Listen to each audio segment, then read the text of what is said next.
El último día del mes de octubre, así es. El último día del mes de octubre, a las puertas de ese día de Todos los Santos, de Todos los Santos, que es como se dice por ahí por la provincia de Cádiz, la Noche en Negro, que se celebra en un ratito, 8 de la tarde, 8:30, con diferentes actividades en diferentes puntos de la capital y también en los barrios. De hecho, durante la tarde, en un ratito, si no hay novedad en el frente, vamos a acudir al barrio Nueva Andalucía, por ejemplo, para presenciar la inauguración de esta Noche en Negro, alguna otra actividad, en fin.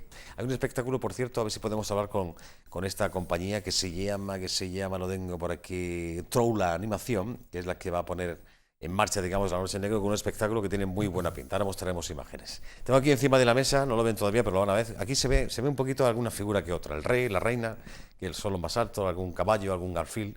El mundo del ajedrez, que es apasionante, no sé si ustedes, en fin, practican el ajedrez, saben jugar, saben por lo menos cómo se mueven las fichas, que es lo único que sabe un servidor, y hace tiempo que no lo hace.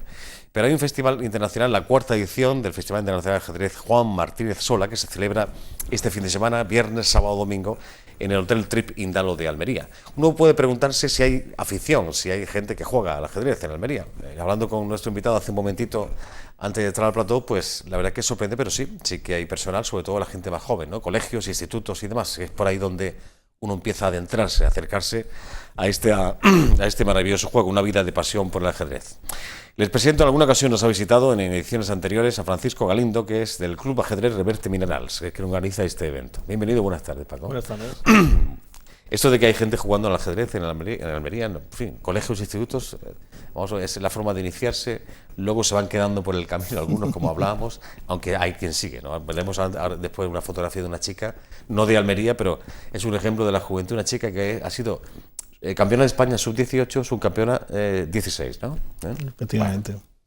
¿Qué nivel hay de ajedrez en Almería, Paco? Pues sí, evidentemente el ajedrez es un deporte que en principio todo el mundo piensa que es un deporte minoritario, pero que nos sorprendería ver que bueno, hay muchos niños que ya en colegio empiezan a moverla desde muy temprana edad. De hecho, tenemos alumnos en Almería que 3, 4, 5 años ya empiezan a moverla y ya con cierta habilidad, y luego van a campeonatos. Es decir, que no solo saben mover las piezas, sino que luego compiten y lo hacen estupendamente y en un ambiente súper bueno.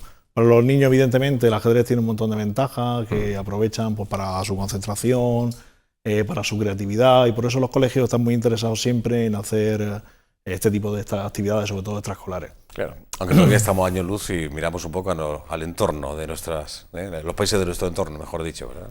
Bueno, de hecho, este año se ha introducido ya en los colegios para aquellos que quieran, a través del programa Seneca, que pueden solicitar como actividad disciplinar el ajedrez, es decir, que los mismos profesores de colegio e instituto pueden dar clases de ajedrez a través de una plataforma virtual que tienen, y bueno, parece ser que está teniendo bastante éxito, con lo cual tendremos futuros jugadores de ajedrez en la provincia. Sí, verdad.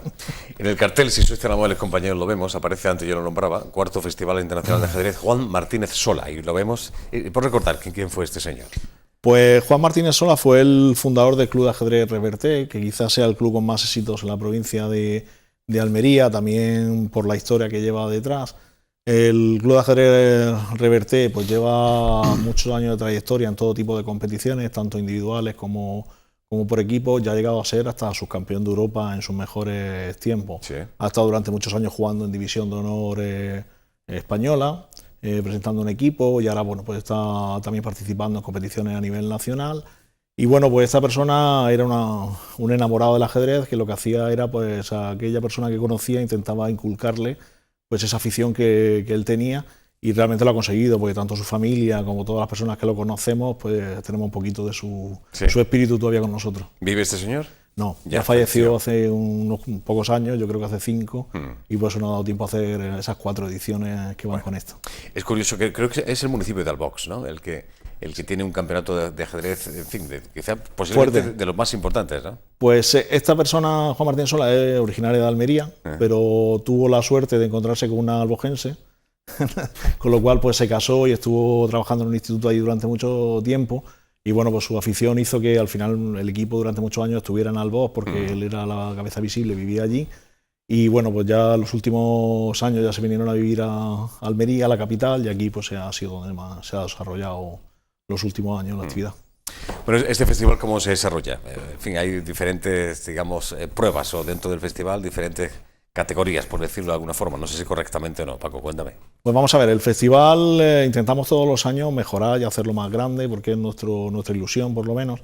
Y entonces este año lo hemos hecho con 4 actividades. La primera de ellas es un torneo de lentas, un sub-2200, es decir, que solo pueden participar jugadores que tengan elo inferiores a esos 2200, es decir, lo que se consideran aficionados, que va por 100 jugadores. Estamos mejorando la participación de ediciones anteriores y hay una bolsa de premios bastante importante para ellos. Vale.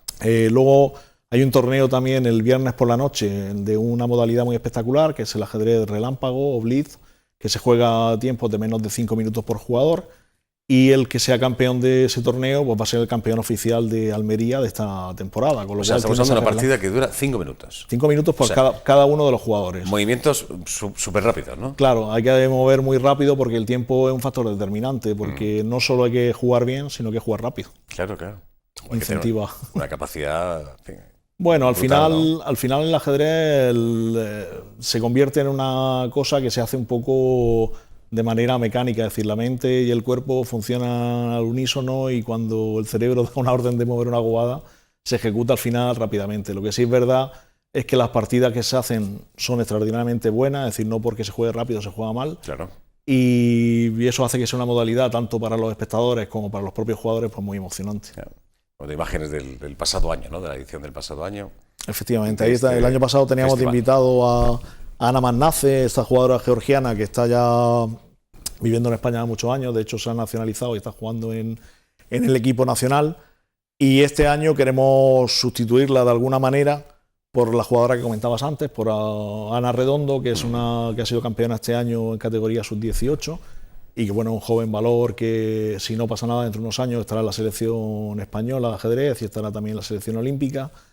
Y que bueno, pues tenemos la suerte de que está en Almería y que va a dar una sesión de simultánea el sábado por la tarde, que todas las personas que quieran acercarse a verlo se puede acercar, va ¿no? a ser Sí. Muy vistoso, porque una simultánea es una persona juega contra 20 o 25 personas a la vez. Esta chica que aparecía antes, ¿no? Es Ana Redondo. Ana Redondo, una chica esta muy joven que juega con nuestro equipo y que bueno, pues está haciendo cosas muy, muy interesantes y tiene una capacidad muy grande para jugar al ajedrez. Y ese señor es un gran maestro rumano, se llama Mihai Suba, ¿no? Mihai Suba. Sí, Mihai hemos tenido la suerte de contar con él en el equipo durante algunos años. Ha llegado a ser un jugador que ha estado entre élite mundial, es decir, entre los primeros 30 del mundo, en la época que reinaba Karpov, Kasparov. Bueno. Él ya estaba jugando y estaba, vamos, de hecho tiene partidas muy buenas contra él.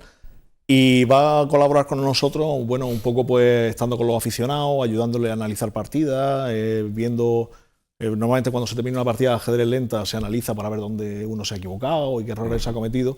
Pues esta persona estará un poco haciéndose fotos con ellos, ayudándole a comentar, pues también para un poco aprovechar esa faceta didáctica que tiene el ajedrez. Un invitado de lujo, sin lugar a dudas. No sé si tienen razón de ser, aunque quizás sí, es la apuesta que hacen, bueno, ciertos gobiernos, aunque su ideología no esté uno muy de acuerdo, o sí, quién sabe, pero ¿por qué los países del este, no solamente la extinta Unión Soviética, puede ser el país de este señor, Rumanía, Checoslovaquia, cuando era Checoslovaquia, etcétera, ¿no? ¿Por qué han salido de ahí los grandes maestros del ajedrez en los últimos años, las últimas décadas, ¿no?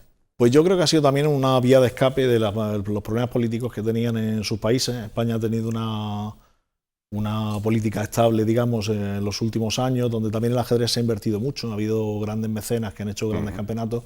De alguna manera, pues lo que ha hecho esta gente ha sido trasladar su lugar de lo que estaba viviendo aquí y aprovechar pues, para dar clases, jugar torneos. Y eso hace que los veamos mucho, y de hecho todos hablan fenomenal el español, aparte de varios idiomas, y aparte que son personas que, como han vivido el ajedrez desde que estaban en la escuela, en la famosa escuela de Botvinnik en la Unión Soviética, sí, tienen, digamos, unos valores y una forma de entender el ajedrez muy diferente a la que tenemos nosotros, que nosotros es un hobby, un entretenimiento, mientras ellos lo ven como una forma de vida muy intensa. Claro. ¿Eso se considera un deporte? Pues para nosotros sí, principalmente porque ejercita un músculo muy importante como puede ser el cerebro. Ya lo creo. Hay unas olimpiadas, hay un campeonato del mundo, al final es una lucha de un jugador contra otro sin más ayuda que su propio cuerpo, con lo cual para mí sí que puede ser considerado deporte, que a lo mejor no se gasten tantas calorías como el otro. Pues eso está claro. Sí. Puede ser, pero bueno, solo por dar un dato, la mayoría de jugadores de élite suelen tener una forma física excelente, porque un campeonato desgasta mucho. Durante 9 o 10 días seguidos jugando partidas de más de 5 horas, necesita uno tener un buen físico. El desgaste psicológico, ¿no? Exacto. Psíquico de la mente. Una pregunta, curiosidad de alguien que no tiene mucha idea. Yo me acuerdo un poco cómo se mueven, pero fui por curiosidad. El primer movimiento, la persona que hace el primer movimiento, con blancas, por ejemplo, tiene... Sí, siempre sale la blanca. Siempre la blanca, pero quiero decir, ¿tiene alguna probabilidad más de ganar la partida o no tiene nada que ver? Hombre, a nivel de aficionado no se nota mucho. A nivel de élite sí, porque el que primero saca, digamos que elige la estrategia. Y aquí no es como en un partido de fútbol o de baloncesto, que hay muchas de jugadas de ataque y defensa, sino que aquí solo hay una partida. Entonces, es simplemente la opción de elegir qué sistema quieres emplear, o qué peón sale, o qué desarrollo, es como el que va a una batalla y pega el primer tiro. Es decir, de alguna manera elige cómo quiere atacar o cómo quiere hacerlo, con lo cual para jugadores de élite, jugadores profesionales, sí es importante. Se suele ganar mucho más con blancas que con negras, claro. Se suele mover el peón en primer lugar, ¿no? Pero claro, te pregunto, suele ser el peón el primer movimiento, pero ¿hay alguna estrategia arriesgada que te mueva, por ejemplo, el caballo así de pronto y te salgas así de esta forma, Paco? Pues demasiado arriesgada. Vamos a ver, esto al final es como una batalla, y luego al final una batalla lo que hay que coger es una cierta ventaja. Entonces lo que hay que hacer jugada es que te ofrezcan una ventaja frente a tu adversario. Aquí principalmente el dominar el centro suele ser dominar gran parte de la partida. Entonces la mayoría de jugadas van enfocadas a ese dominio del centro. ¿Al centro te refieres aquí? Al centro son los 8 cuadrados esos que están ahí en el centro del tablero, porque además estando en el centro tiene movilidad tanto a un flanco como a otro, es decir, que tiene mucho más dominio. ¿Tienes predilección por alguna figura en especial o qué? No, al final esto es un equipo. Aquí tienen todos que colaborar. Claro. Tanto en el ataque como en la defensa. No, sabes tú, pero que en fin, por el movimiento de las piezas, algunas tienen un valor por aquello de que puede, por ejemplo, el alfil que puede moverse en diagonal, ¿no? Aquí a diferencia, siempre hay una cosa que nos pasa cuando le damos clase, por ejemplo, a los niños, y es que suelen llamarle las fichas del ajedrez. Y no son fichas, son piezas. ¿Por qué? Porque cada uno tiene su vida propia. Claro. Es decir, cada uno tiene su movimiento que no se parece al de otra pieza que tenga a su lado, con lo cual al final le da sentido de una manera. Es decir, los caballos, por ejemplo, juegan muy bien en posiciones cerradas, los alfiles, como se mueven en diagonales y tienen mucho espacio, prefieren en posiciones abiertas. Las torres normalmente se guardan para el final de la partida, porque necesitan mucho espacio para moverse también. Sí. Entonces tiene que haberse liquidado ya material. Entonces al final cada una tiene su propia idiosincrasia, y eso hace que cada uno elija un poco de qué manera moverla. Es decir, las primeras jugadas pueden ser comunes, pero ya luego cada uno tiene que adaptarlo a su estilo de juego. Tú ya jugando, antes preguntaba casi de niño, ¿no? Sí, yo aprendí a jugar con 5 años. Como uno sigue jugando desde esa edad, ¿ha habido un parón en tu vida? No, yo siempre le he jugado. Hay veces que por motivos de trabajo, la universidad, pues no le puedes dedicar todo el tiempo que quieras, pero siempre lo tenía como una afición. Para mí es una vía de escape, es decir, aunque solo sea jugar una partida por internet o con el móvil, te evade un poco de los problemas diarios. Has tenido la oportunidad de ganar algún campeonato, digamos así, algo importante dentro de tu currículum? Pues más que ganar algún campeonato en sí así fuerte, lo que sí he hecho ha sido ganarle a alguna persona relevante. Es decir, por ejemplo, en el Festival de Benidorm del 2003 le gané al que era entonces campeón del mundo en una simultánea, jugando eso. Sí. Para mí un logro. Le hice tablas al mejor jugador que hay ahora de España, Francisco Vallejo, en unas simultáneas también. Y este verano le gané a un gran maestro en el Campeonato de España, que bueno, fue celebrado en Facebook como si hubiera ganado la Copa del Mundo, porque nadie se lo esperaba que un simple aficionado como yo pues le pueda ganar es como hacerle un regate a Messi, ¿no? O a Sergio Ramos. ¿Qué te voy a decir? Lo que es que tú sabes jugar al ajedrez. Bueno, muy bien, Pablo. Lo bueno que tiene el ajedrez es que al principio de una partida todos contamos con las mismas condiciones. Es decir, nadie es más que nadie, da igual que sea más viejo, más joven, que sea hombre, que sea mujer.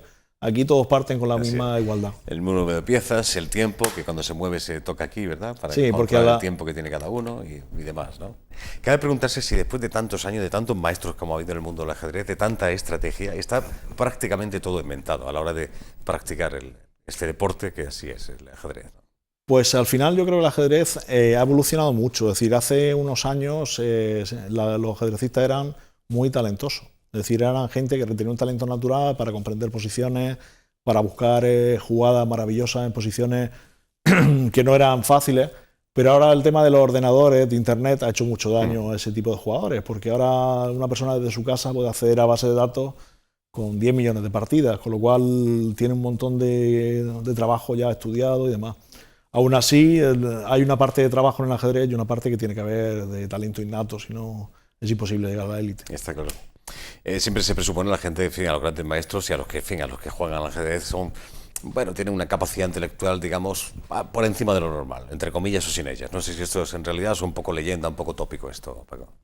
Bueno, lo que pasa es que quizás los jugadores que han llegado a ser campeones del mundo y demás, como compiten con gente que también hace un trabajo intelectual, al final el mejor de toda esa masa de gente inteligente, entre comillas, pues hace que los coeficientes intelectuales de alguno que se ha estudiado pues sea muy alto, comparable a lo mejor al de Einstein y demás.